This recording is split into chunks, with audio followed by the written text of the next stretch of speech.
وسدد لساني يا جاه يا جاه يا جاه يا عيني أشواق وأشواقنا منشد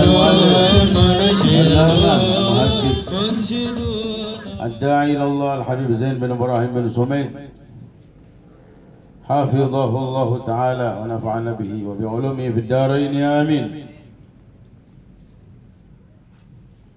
ذكر أزواجه وأولاده صلى الله عليه وسلم.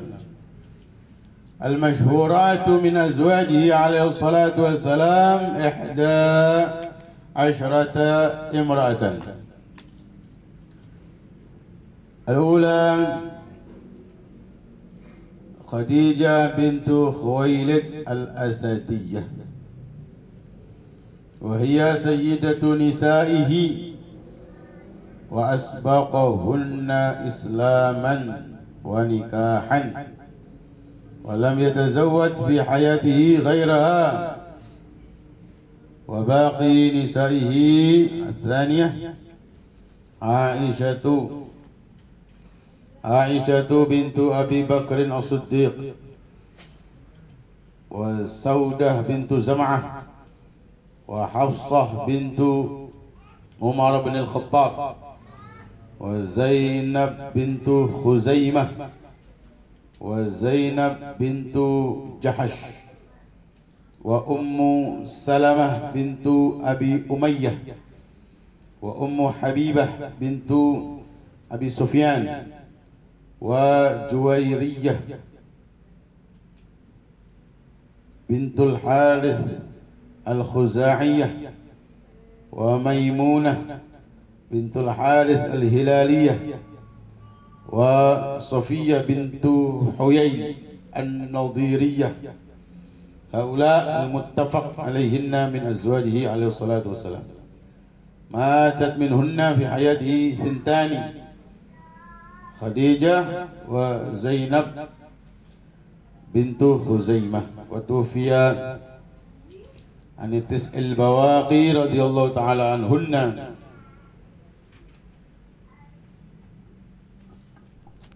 Masyaallah hadirin wal hadirat rahimakumullah. Masih di dalam bulan Rabiul, di akhir-akhir bulan Rabiul Awal, tanggal berapa sekarang? 26 Rabiul Awal. Kita akan mengambil berkah dari sejarah Nabi Muhammad sallallahu alaihi wasallam. Malam ini kita membaca tentang istri-istri Rasulullah sallallahu alaihi wasallam dan putra-putri Rasulullah sallallahu alaihi wasallam. Istri-istri Rasulullah sallallahu alaihi wasallam itu sudah nas Al-Qur'an sebagai Ummul Mukminin. Mereka adalah Ummul Mukminin, ibundanya orang-orang yang beriman, ibunda kaum muslimin. Oleh karena itu haram menikahi mereka setelah wafatnya Rasulullah sallallahu alaihi wasallam. Mahram kita nggak boleh mengawini mereka, tapi tetap batal wudu. Seperti ipar itu mahram, nggak boleh dinikahi, tapi tetap batal wudu. Istri-istri Rasulullah juga seperti itu. Ketika Rasulullah wafat, beliau meninggalkan 9 istri. Itu tidak boleh sahabat-sahabat menikahinya. Karena apa? Karena nas Al-Quran, wa azwajuhu ummahatuhum. Jadi ada ayat dalam Al-Quran bunyinya, An-nabiyyu awla bil mu'minina wa azwajuhu ummahatuhum. An-nabiyyu Nabi Muhammad itu awla,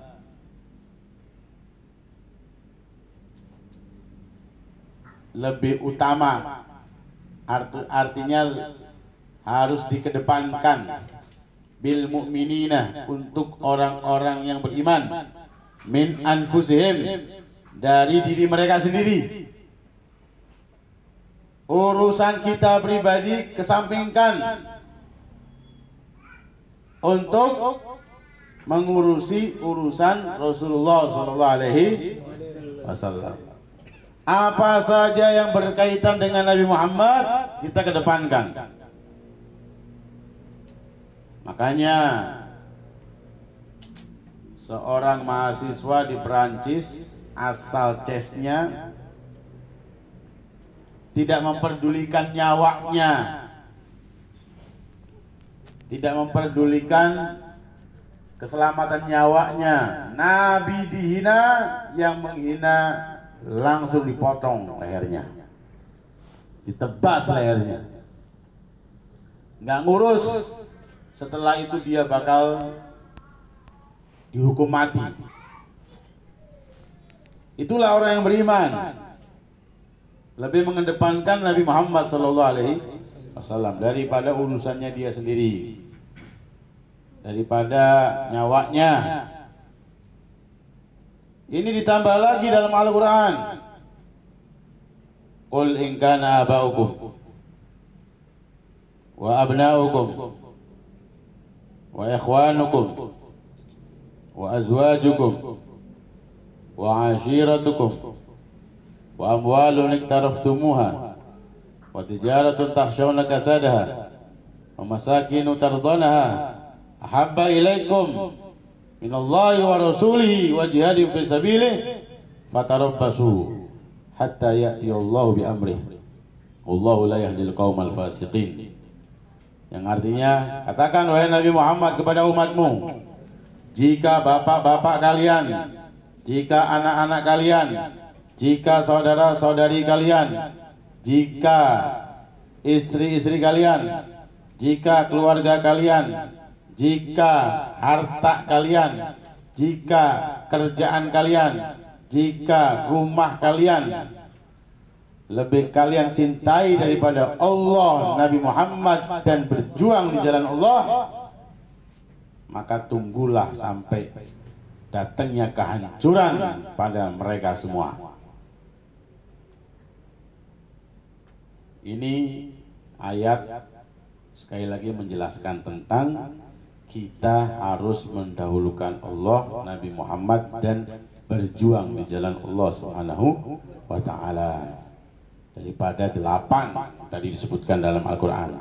Apa itu 8? Bapak kalian, anak kalian,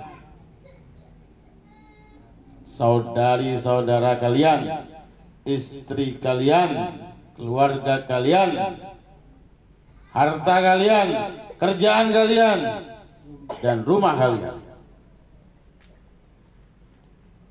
Kemudian ayat yang di depan yang tadi Habib sampaikan adalah Nabi harus lebih dikedepankan daripada urusan sendiri. Wa azwajuhu ummahatuhum, dan istri-istri Nabi Muhammad itu ibundanya mereka. Istri-istri Rasulullah adalah ibunya mereka, umat Islam. Siti Khadijah ibu kita. Jadi ibu kita pertama itu bukan Kartini. Ibu kita Kartini, bukan. Ibu kita pertama itu yang kita utamakan adalah ibu kita Siti Khadijah. Kalau pertama tapi tidak diutamakan, yaitu Siti Hawa. Kalau Siti Hawa itu mahram juga, nggak batal wudhu juga. Siti Hawa yang harus dipertamakan dan utamakan adalah ibu kita Siti Khadijah. karena nas Al-Quran. Makanya banyak umat Nabi yang namanya Khadijah.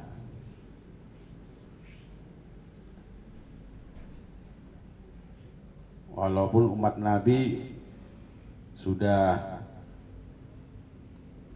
banyak yang mengatakan nama kuno katanya. Dulu sebelum tenar lagu Habib Rizik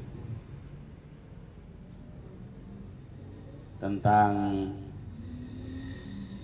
Rasulullah SAW, apa lagunya?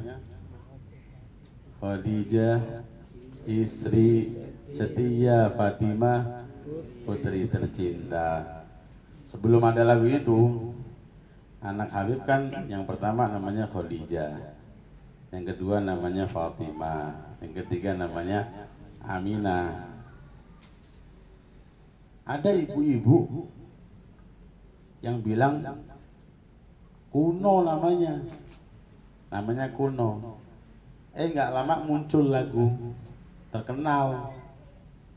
Abdullah nama ayahnya, Aminah ibundanya, Khadijah istri setia, Fatimah putri tercinta. Ada semua. Akhirnya anaknya ibu itu mengatakan, "Mah, itu anak Habib terkenal semua sekarang. Terkenal semua. Aminah ibundanya ada, Khadijah istri setia, Fatimah putri tercinta. Ada semua." Jadi memang Habib kasih nama anak-anak itu perempuan semuanya keluarga Nabi. Khadijah istri Nabi, Fatimah putri Nabi, Aminah ibunda Nabi, dan Atikah bibinya Nabi. Doakan yang kelima laki-laki ya. Doakan yang kelima laki-laki. Amin ya robbal alamin. Sudah bulannya, sudah mau lahiran soalnya. Khadijah bintu Khuwailid al-Asadiyah. Ini kita membahas tentang sekarang istri-istri beliau dan putra-putri beliau sallallahu alaihi wasallam. Jadi sudah paham ya? Kalau istri-istri Nabi itu adalah ibundanya kita, ibunda umat Islam. Berarti mulia di mata kita. Mulia. Al-masyhurat min azwaji alaihi salatu wasallam 11 imra'atan. Semua istri Nabi itu berjumlah 11. Ini keistimewaan atau spesial khusus untuk Nabi Muhammad SAW. Tidak boleh untuk umatnya, tidak boleh, karena beliau menikahi mereka semua rata-rata, bukan rata-rata, semuanya untuk dakwah, bukan nafsu. Na'udzubillah min dalik, dari ucapan-ucapan orang-orang yang benci kepada Nabi Muhammad SAW. Untuk dakwah, Khadijah untuk dakwah, Siti Aisyah untuk dakwah, muda, cerdas. Makanya kita sering mendapatkan riwayat hadis dari Siti Aisyah radhiyallahu anha. Saya mendengar Nabi mengatakan demikian. Jadi perempuan yang terbanyak membawa hadis Nabi sampai ke kita itu adalah Siti Aisyah radhiyallahu anha. Saya mau kasih ilmu tentang Siti Aisyah. Di sejarah tertulis Siti Aisyah itu dinikahi Nabi umur berapa tahun? 6 tahun. Kemudian Nabi baru satu rumah itu 9 tahun waktu di Madinah. Biar nggak ada pikiran macam-macam, sebagaimana ada beberapa ulama-ulama jahat, mulutnya kotor kepada istri-istri Nabi. Nabi itu kenapa kau menikahi Siti Aisyah umur 6 tahun? Umur 6 tahun. Nabi itu sangat dekat dengan Sayyidina Abu Bakar, bapaknya Siti Aisyah, ayahnya Siti Aisyah. Nabi itu sangat dekat sekali, sangat dekat sekali. Nah, Nabi supaya tidak malu keluar masuk rumahnya Sayyidina Abu Bakar, maka supaya Rasulullah itu enak sama istrinya Sayyidina Abu Bakar dan sama itu anak perempuan, maka dinikah. Seakan-akan menikah itu hanya tabarukan saja dan supaya Nabi itu bisa keluar masuk rumahnya Sayyidina Abu Bakar. Dan ini ada tradisi ini seperti sunnah Nabi ini ada untuk mahasiswa-mahasiswa Indonesia yang kuliah di Arab, di Saudi, di Yaman, di Suriah, di Mesir. Mereka itu kalau nggak punya apartemen, kalau ada keluarga di sana, keluarga jauh, diperhatikan ya. Kalau ada keluarga jauh, ada keluarga di sana, keluarga jauh, itu mereka tinggal di rumahnya. Mungkin karena dia pelajar, bukan pekerja, takut biaya hidupnya banyak, karena dia nggak kerja, dia kan belajar. Maka ngirit, dia tinggal di rumah keluarganya. Nah, keluarganya itu punya anak perempuan masih kecil-kecil, kan punya istri kan masih muda. Nah, mereka itu sangat menjaga aurat. Ini kan keluarga tapi bukan mahram, keluarga jauh seperti sepupu. Nah, supaya itu pelajar itu bisa enak sama istrinya, keluarganya, ataupun sama anak perempuannya, maka pelajar itu menikahi anak perempuannya yang masih bayi. Yang masih bayi dinikah supaya apa? Untuk mahram aja, mahram sama-sama, sama ibunya itu bayi, sama istrinya itu keluarganya yang laki. Paham nggak? Paham ya? Saya punya teman begitu. Nggak usah di Hadramut, di sini di Malang saya punya teman.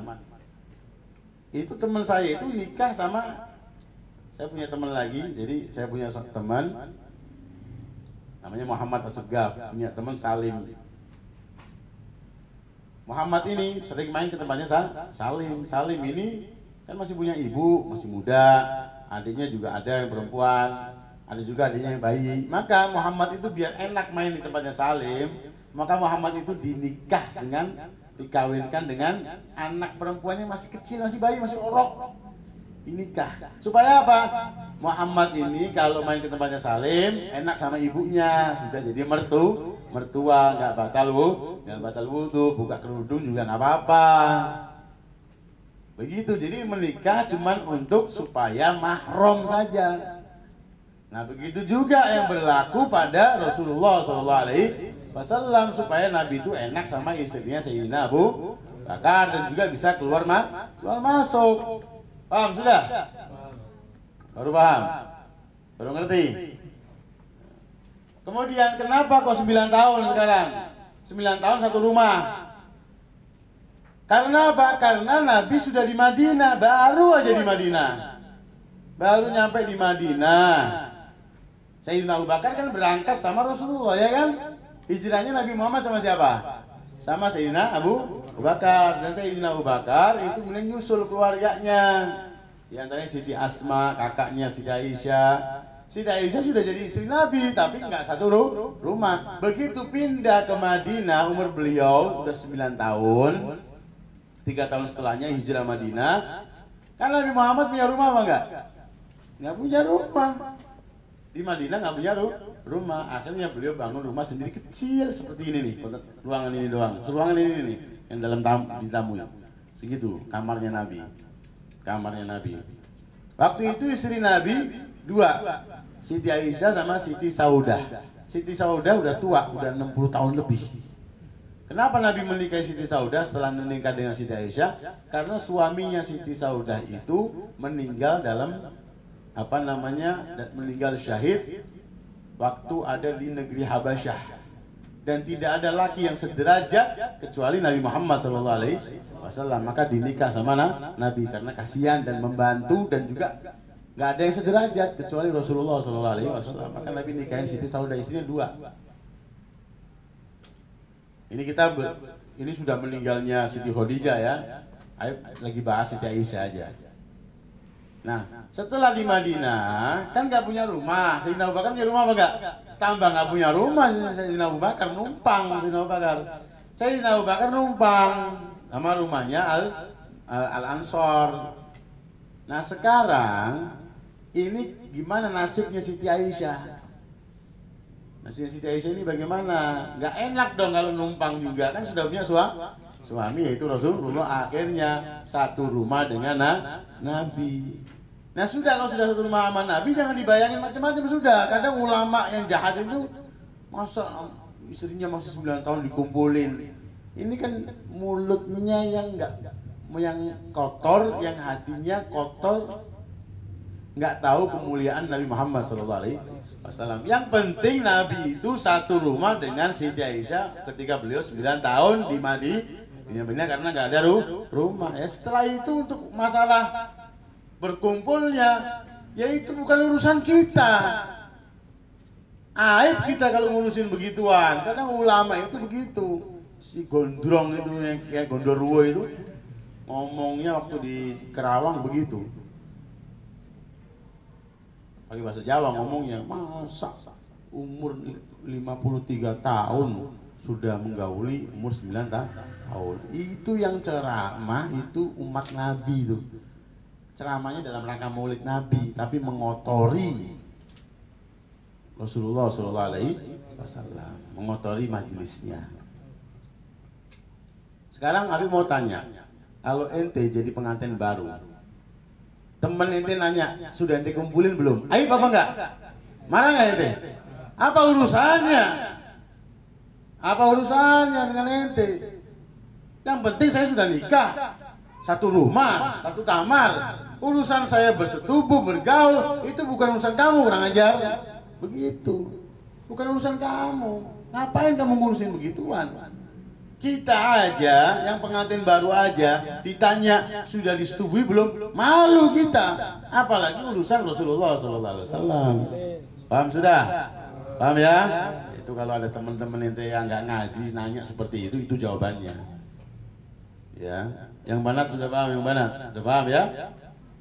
Nah, itu sejarah Rasulullah menikah dengan Siti Aisyah. Nah, insya Allah kita akan bahas yang pertama yaitu Siti Khadijah, seorang wanita yang langsung mendapatkan salam dari Allah Subhanahu wa Ta'ala. Semoga Allah Subhanahu wa Ta'ala berikan kita ilmu yang manfaat dan semoga tambah cinta kita kepada Nabi Muhammad, kepada keluarga Nabi Muhammad. Amin ya rabbal alamin. Allahumma hadina bihudak waj'alna mimman yusari khairullah wa la tuwallina waliyan siwak wa la taj'alna mimman khalafa amraka wa asad wa hasbunallahu ni'mal wakil wa la hawla wa la quwwata illa billahil aliyil azim.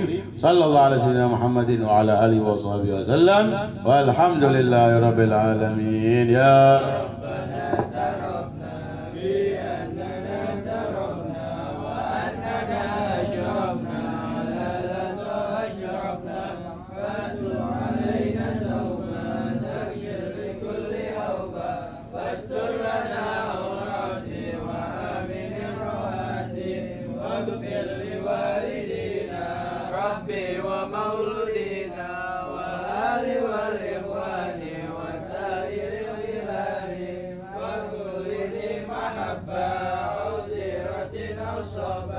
والمسلمين أجمعين ربي أسمع فضلا وجودا منا لا باكتشاف منا بالمصطفى رسول